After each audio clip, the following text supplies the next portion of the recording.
Well, good morning to everyone. I want to welcome you all here. Today is a unique piece here, and I think this is going to really tell the story of when you have several agencies working on cases that are out there. But for me, when we were reading through this, and when you talk about people say, well, they forgot about this, or they're not doing it. Here we are, a case from 1987. When they talk about cold cases, and I tell the public that law enforcement, they never stop. They continue to work. For me, it's to bring some closure to the family of the said victim. But for me, it's the forensics and it's the technology. I talked this morning, a local radio show is about how our technology has gotten so more advanced that, back in '87, this probably would have not been possible. Some things we're doing right now in '87 would not have been possible. But this is a great opportunity, and I think this speaks volumes of how across all agencies that we work together to make sure that we can focus on families and making sure that we can look at solving some of these crimes. And today, we're hoping that there's a family, a friend, someone can say, you know what, that looks like somebody. What I want to tell you, if it resembles anybody that you think it looks like, that we ask you to contact us. It may not be exact. If you think about, something you saw yesterday or 10 years ago, it might jar a memory. So we're asking you to do so. And I'm going to bring on Chief Davis to talk a little bit more about where we are and what we're asking for the public. But I want to just take this opportunity to thank all of those who are involved to help definitely with bringing this to the forefront and for the opportunity for the citizens to tell and share the story of if this is someone you know. Chief?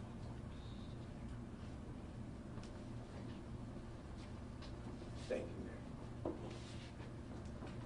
you. Good morning, everyone.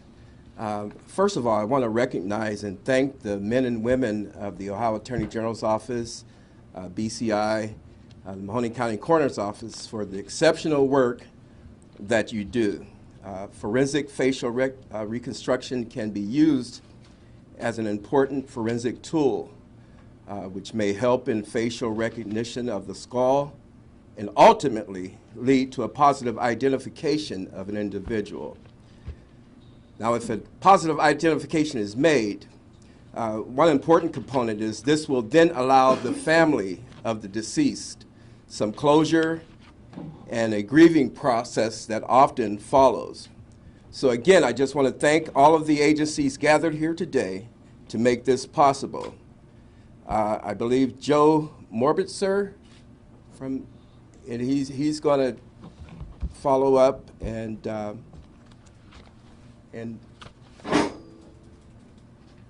okay, yes, sir. Good morning. My name is Joe Morbitzer, Superintendent of the Ohio Bureau of Criminal Investigation. First of all, we'd like to thank the Police Department, the City of Akron, and the Coroner's Office for this partnership because, as both the Mayor and the Chief have said, this is about bringing closure to the families. We were able to bring closure to two families last week in Franklin County in central Ohio. And to watch the family members and the sense of relief was fulfilling to us, and it fulfills our mission also, and that's to serve the public. In a few minutes, we'll have Sam Mulnar come up and explain the intricacies of reconstruction because it is a long and arduous process. This goes hand in hand with our efforts in the DNA lab, which we've made great strides in the DNA today to identify bodies, not just directly, but through familial and genealogical DNA. So we have really tried hard, and this has been a high priority for the Attorney General, and that's to bring families to peace by solving these kind of cold cases. So Sam, if you would come up, please.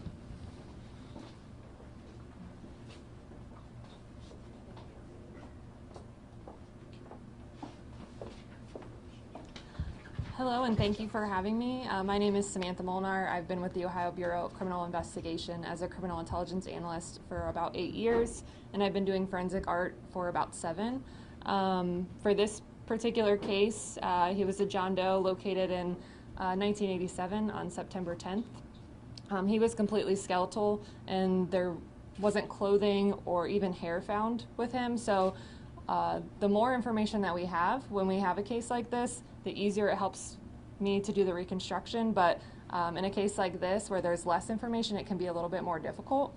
So the one, like, as soon as we find the skeletal remains, it'll go to an anthropologist. They will examine the remains, come up with age, the sex, the race, and they'll give all that information to me. And then from there, I will take the skull to a hospital. We'll get a CT scan done of that skull, and then that CT scan can then be generated into a 3D image that we can put into a computer, and we can print it on a 3D printer, essentially generating a 3D replica of the skull. So that way, if we need to still do DNA analysis, if the skull is damaged in any way, we can still preserve that evidence and then do a facial reconstruction on a plastic replica, which we were able to do here. Sometimes we'll do a DNA analysis and the remains are degraded and additional DNA needs to be taken, so that's really great to help preserve, especially if we have limited amount of remains that are found. So for this particular John Doe, he's a black male. Forget his age range. 30 to 40. Yes, okay, so his age range was 30 to 44 roughly. He was found in 1987, but they believe that he may have been out there for several years, maybe 3 to 5 years. So one thing that we always encourage when we do this, it's definitely not perfect. All the soft tissue is gone, any cartilage.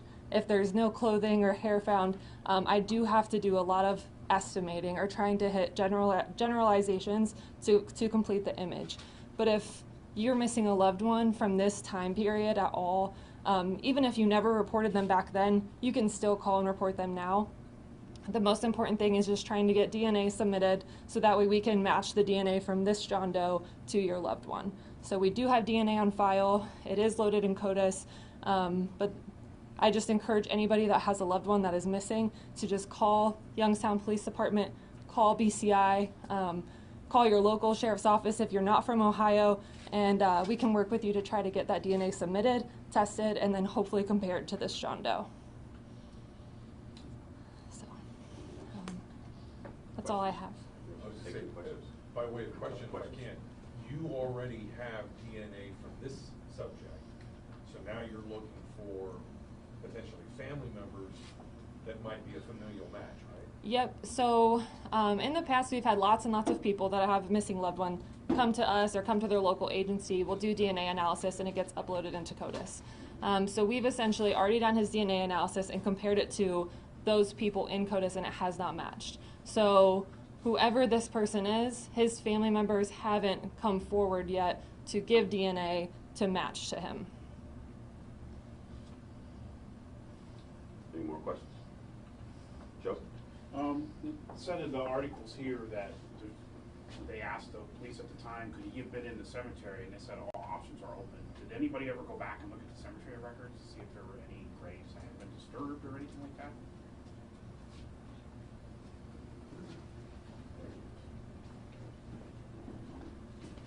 So I'm David Sweeney, S-W-E-E-N-E-Y. Once again, David Sweeney with the Youngstown Police Department. I'm a detective sergeant. Several years ago in 2018, we started a effort on looking at missing persons cold cases, and a part of that investigation is the unidentified bodies.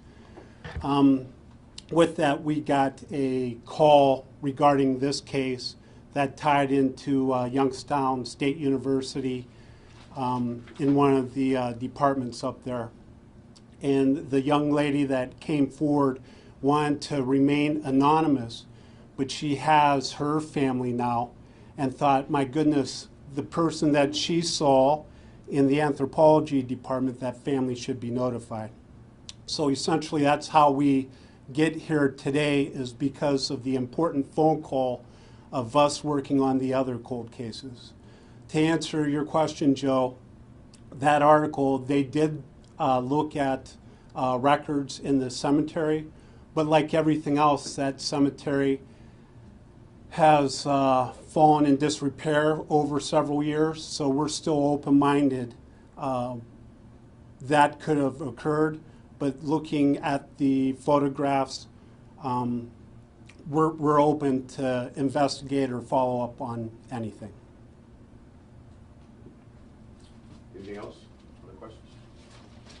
Thank you guys so much. Thank the Attorney General. Thank you. Thank you guys. BCI, I want to thank everybody because this is important to the family. So we appreciate you guys.